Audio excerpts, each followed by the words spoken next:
Now, an in-depth look at the news and information shaping our community. This is Moose Talks with your host, Doug Craig, on Moose FM. Welcome to another edition of the show. A little later on, we're going to be joined by Dr. Charles Helm of the Tumbler Ridge Museum Foundation. We'll be talking about the challenges they've faced in getting funding for the museum during its history in light of the nearly $800 million commitment the provincial government has made to rebuild the Royal BC Museum in Victoria. But first, a new archaeological dig has started at the Tse'K'wa Cave, so to talk a bit about that and the future of the site, we're joined now by Tse'K'wa Heritage Society Executive Director Alyssa Currie. Alyssa, welcome back to Moose Talks. Thank you so much for having me on. It's nice to meet you in person for the first time. So tell us a bit about what's happening at the site and what's been happening at the site recently, kind of since spring started. Yeah, so we have started the very first archaeology field school happening this year with UNBC, the University of Northern British Columbia. And the field school is part of a 5-year opportunity partnership between Tse'K'wa Heritage Society, UNBC, and SFU.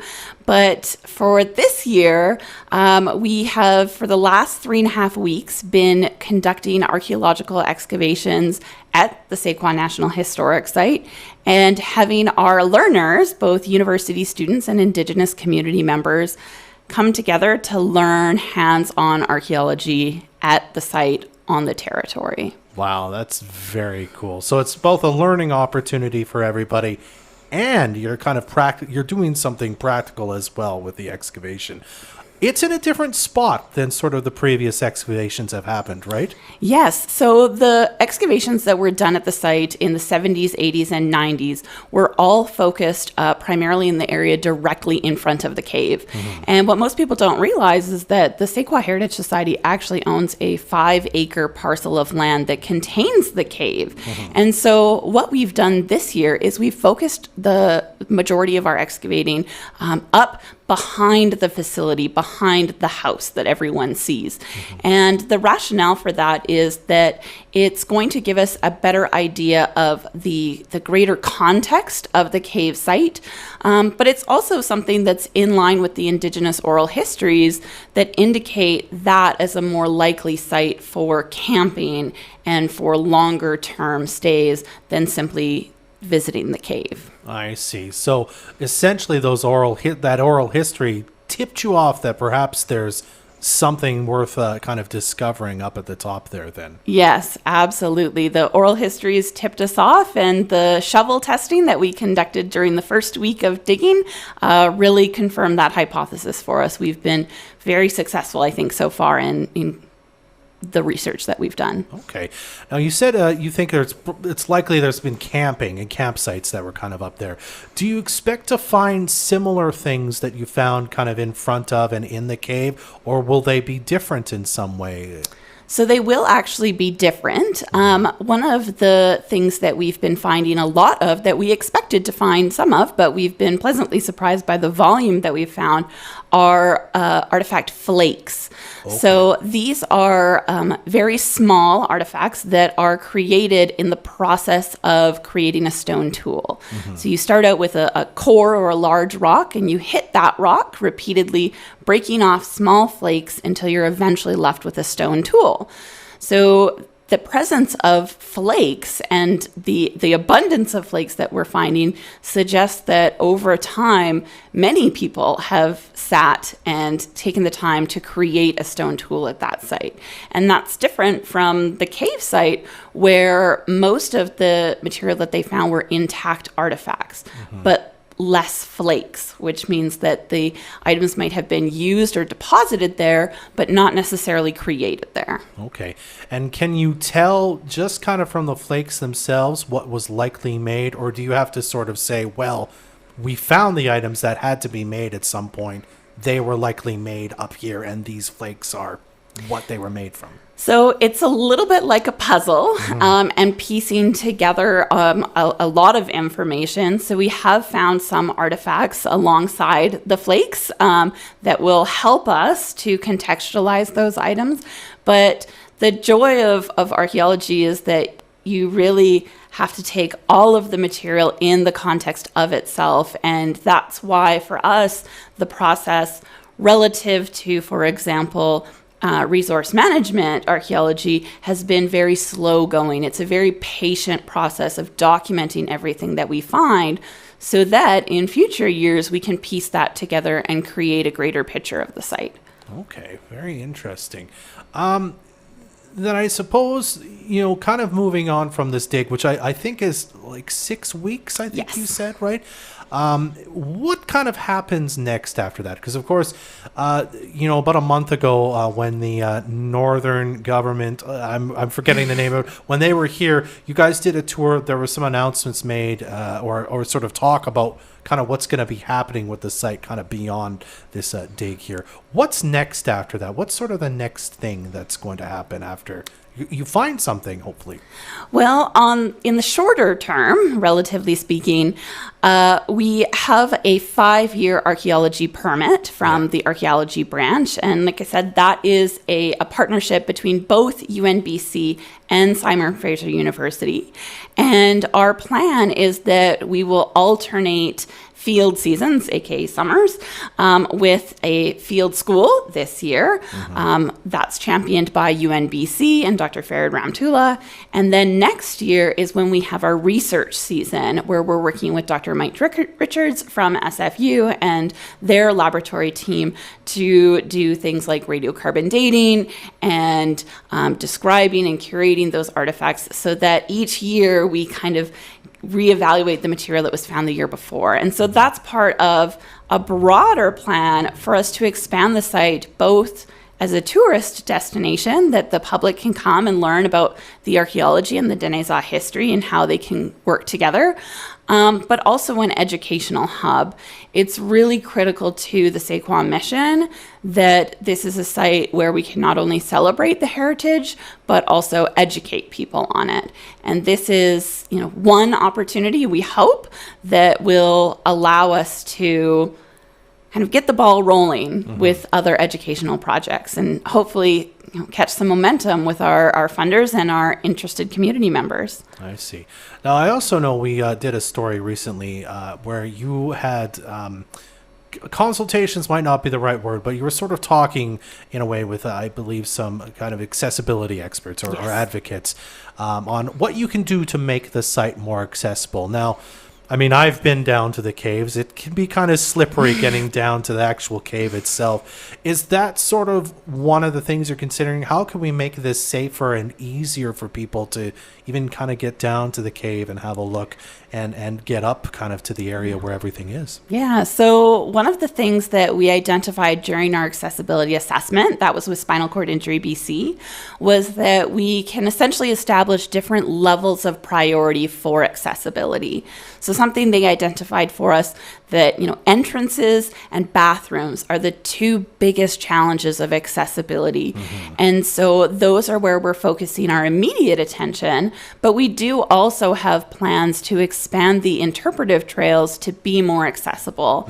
We just recently met with the team from CASA, which is the Kootenay Adaptive Sport Association and Inclusive by Design, and they were actually able to go down the trails with us and to talk about some of the challenges that we might have with accessibility, to figure out where within our current grant allotments we can get.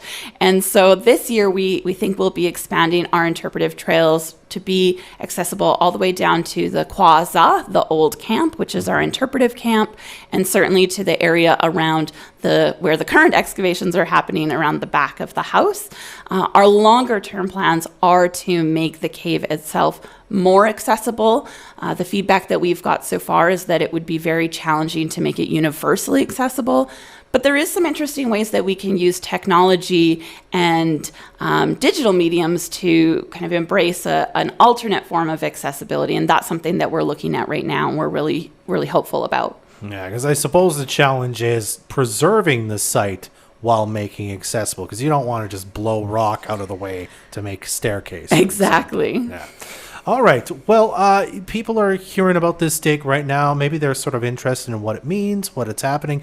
Is this something people in the public can see and sort of kind of be a part of in some way, or is this happening and then later this summer we're kind of Yeah, so there are going to be other opportunities beyond the field school itself. Like I said, this is a 5-year permit. Yeah. And so for the time being, we're trying to focus on having our students and having the archaeology site as safe and effective as possible.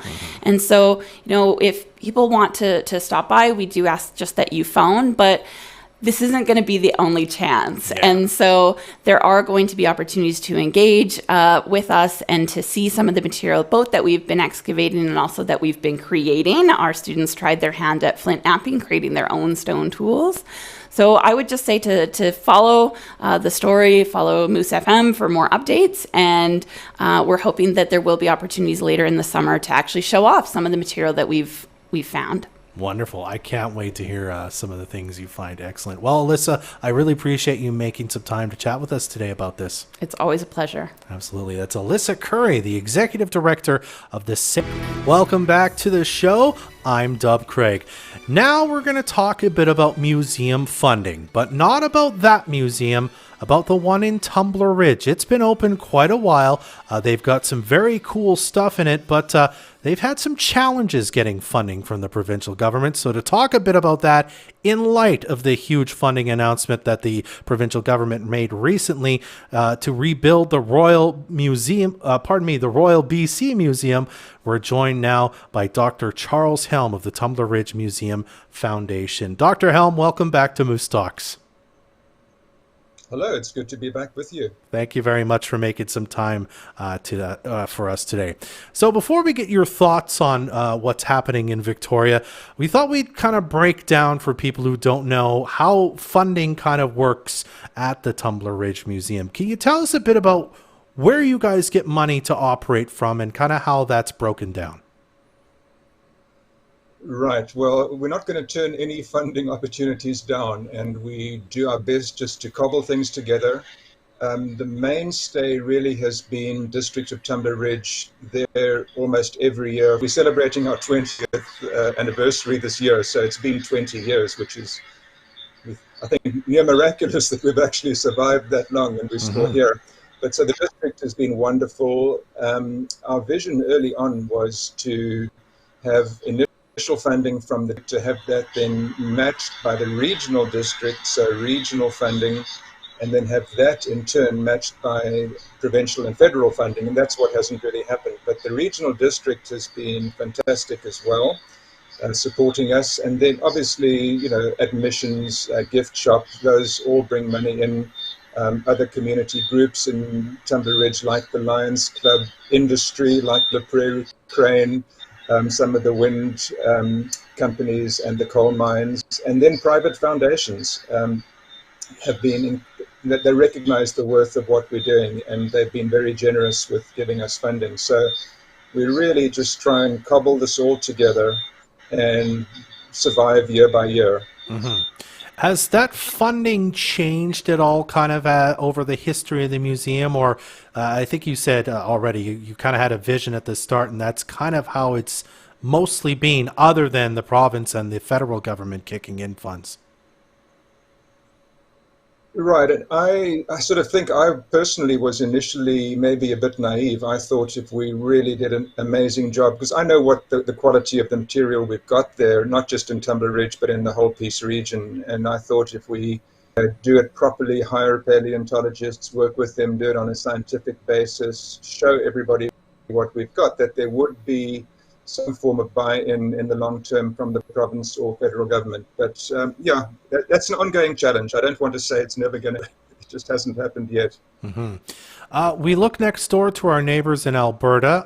There's two major dinosaur museums there now, of course, the Royal Tyrrell Museum in Drumheller, or near Drumheller, I should say. And then the one that opened just in the last 10 years or so, the Philip J. Currie, which is just across the border in Wembley. Now, I obviously don't know for sure how they're funded, but I mean, I wonder how you feel looking at the situation in Alberta, how they've sort of probably been behind those museums in some way or another, and seeing that and saying maybe we could make a model like that, and wonder why it hasn't worked out that way for you. Well, You're absolutely right. And Alberta is the easy example because it's just to the east of us. And very clearly, they've got a more decentralized model because they've got a very good provincial museum as well to the museums that you've just mentioned. Mm-hmm. And British Columbia quite clearly seems to be more centralized in Victoria. And we're a long way from Victoria, obviously, and it's a big province. But, we can look further east as well. Saskatchewan has got a wonderful model. They've got a very, very good provincial museum. And then they've got a very special site down in the southwest corner of the province near East End, where there's the T-Rex Discovery Center with actually a tyrannosaur skeletal material from there. And if we look further east into the mountains, same in New Brunswick, Newfoundland, where you've got buy-in from provincial and federal sources as well. So there, across Canada, there are certainly enough other examples of doing it successfully. And it's just an ongoing challenge to try and do it in BC. But, if we just think what's in the Peace region, in Tumbler Ridge, we've got just about the only tyrannosaur trackways in the world. We've got a total of 7 or 8 tracks.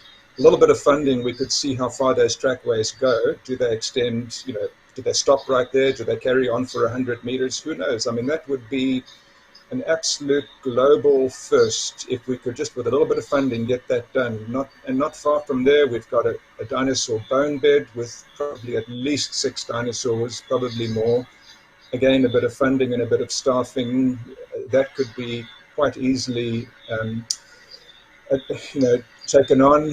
Giant crocodiles that we spoke about recently, a recent discovery. And to the north of Fort St. John, we've got the biggest fossil ever excavated near Pink Mountain, a marine reptile. And of note there was no one in British Columbia with the capacity or the funding to be able to do it. So it got done by the Royal Tyrrell Museum. And good luck to them. They were able to come in and do it. But it potentially is a bit of a embarrassing for BC that we couldn't do it. And closer to Fort St. John, you've got another 6 or 7 of those in a bone bed, just waiting to be tackled. West of Hudson's Hope, you've got the Six Peaks site with, we think, probably about 10,000 dinosaur footprints. Should be one of the top 10 sites in the whole world, and yet there's no funding to tackle that either properly. So, my impression is that in other provinces in Canada, in states in North America, and pretty much elsewhere in the world that I'm aware of, even third world, pretty poor countries, they prioritize this kind of. And so I can't think of any other place in the world where there would be such a glut of riches that did not have support from whether it's provincial or federal sources. So we somehow just have to come to terms with the fact that in Canada, this is the way it is. And in BC, this is the way it is. And how do we tackle it? And over the last 20 years, I've just tried to be vocal about it and say, this is the way it is, but it's not the way it has to be. Heritage is important. We do such a good job in BC in celebrating First Nations heritage. I don't think we do as good of a job in celebrating our paleontological and fossil heritage. I mean, there's the Burgess Shale down in southeastern BC, world famous. It could do with more funding as well. So we have a challenge, let's just put it that way. I have to ask you, I mean, we're at the moment we're picking on the NDP government, the current one, because of course, almost $1 billion for the museum in Victoria to rebuild. But as you said, I mean, you've been dealing with this for 20 years. So this is on the BC Liberals who have formed government in that time as well. I just wonder if you can say what maybe you've heard from the province in their various iterations and even the federal government as to an explanation as to why this isn't a priority when, as you describe it, we're sitting on a veritable gold mine of of discovery. Yeah, we've got a wonderful MLA in the South Peace, Mike Bernier, and certainly when the BC were in power, he was as influential as he possibly could to try and get some funding coming our way. And it wasn't zero. I mean, Mike did his absolute best. For a few years, we got little bits and pieces, and one's always grateful for everything one gets, so one doesn't want to negate that. But the really, the big piece of the pie has not been forthcoming. I've been down there talking to the caucus, the provincial caucus, giving them PowerPoints, telling them what's here, and they're so appreciative when you talk to people down there. They do get it. They're very appreciative. They say, we've got to see what we can possibly do to help you. And I don't doubt that they are genuine, but it has not translated into action. And right now we've got to be so grateful that Royal BC Museum is getting this attention and is going to get this rebuild. Clearly, this wouldn't happen if it wasn't necessary. And it shows that this government obviously cares about heritage and wants to do the right thing. I would just like to see a more provincial perspective. It's such a big province. And, up here, 25% of the surface area is east of the Rockies, where we are. And that needs to be recognized in provincial planning for things like this. I'm a heritage person, I'm a museum person. I say, if we know where we've come from, we understand better who we are and where we're headed. So one's got to be grateful for the support they're getting, but it would be nice if it was not quite, from my perspective, if it wasn't quite so centralized. We've got just about a minute left here, Dr. Helm. I wonder if maybe if we look at sort of a silver lining of this, because as you said, and it's honestly a thought I didn't have about this yet, that the government is clearly wants to invest in heritage, as you say, because they're willing to put almost $1 billion into doing the right thing, as you say. Do you think this might be a moment where you could have your voice heard on this if you kind of strike while the iron is hot? I'd love to think so, and not forgetting that in Tumbler Ridge, we've got the Tumbler Ridge UNESCO Global Geopark. So other parts of the world where you've got UNESCO sites, the government, be it provincial or federal, whatever, they would see wow, we've got a UNESCO site. That's telling us it's one of the top places in the world in its category, and that's worthy of support. I mean, the differences we could make to tourism and to the long-term future of the Peace region, just with a fraction, and our mayor in Tumbler Ridge has been pretty vocal about this as well. He's come on pretty strong, saying that things need to change. But we don't know what the future of coal mining or oil and gas or forestry. We just don't know what the future is in the Peace region. We hope for the best, but we can't guarantee anything. Whereas this kind of heritage is always going to impress people, and there are just huge economic opportunities if we can translate this into something good. All right. Well, Dr. Helm, I really appreciate you taking a few minutes to chat with us. I know you're away at the moment, so I'm grateful that you were willing to come on and join us. Thank you again, sir.